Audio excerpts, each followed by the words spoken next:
Welcome to Autopsy of a Bottle, where I carve into the brand and bottle of some of my favorite spirits. I'm Mike, and on the table today is Willem, a collaboration between Laphroaig and legendary actor Willem Dafoe.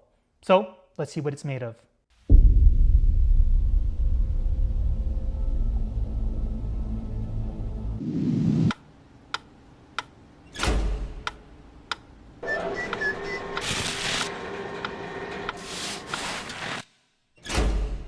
Laphroaig, unforgettable. In September of 2025, Laphroaig announced their Unforgettable campaign, this branded partnership in marketing with Willem Dafoe. Now, it's fair to be pessimistic when it comes to a celebrity branded product, but Laphroaig could have easily given us a low proof, non-age stated whiskey, thrown it in the bottle with his name on it, got him to do a few poses for marketing, and we know he's good at that, and these products would have still flown off the shelf. But that's not Dafoe. As a genuine fan and friend of Laphroaig, he requested that he take part in helping shape the DNA that ends up inside the bottle. So he teamed up with Sarah Dowling, Laphroaig's senior whiskey maker, and helped select the barrels that went into the blend. Now that we've sliced the lore, let's open this up and get to what really matters, the whiskey inside the bottle.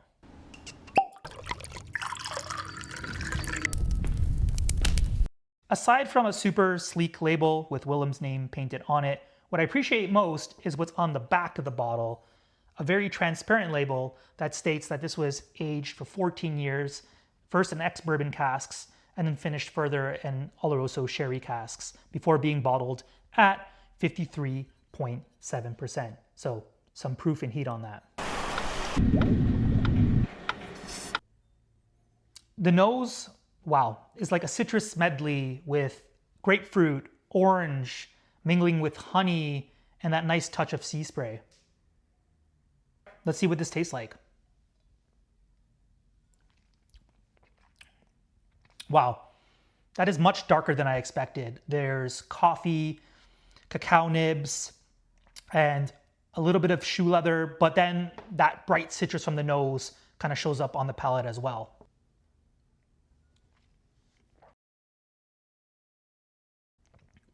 The finish is long, peppery, with this really nice leather that just kind of deepens with each sip, and that beautiful hint of smoke.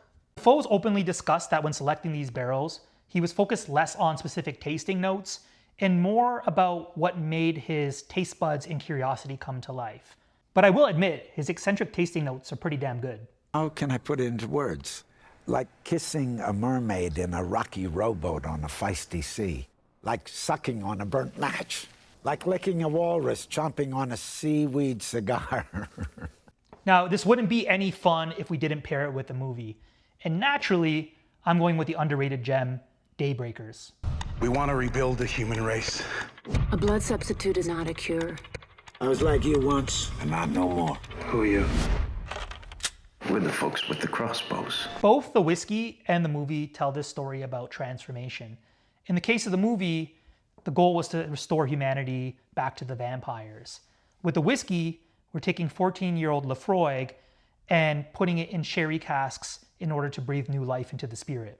And with Willem Dafoe playing a central role in shaping the DNA of the whiskey and the DNA of the vampires in the film, this pairing felt just too perfect to pass up. Let's take a look at the toe tag. This retails for $156, although I did find this particular bottle for $130. And that falls right in line with like the $10 per year, which I think is extremely fair, especially in this economy. And for that price, you're getting a delicious, highly complex whiskey that aged nearly as well as Willem Dafoe himself. So, is this unforgettable? I'd say yeah, it definitely is. It's unique. It stands out from the other core expressions. And if you're a fan of Laphroaig and what they do, this is definitely a pickup.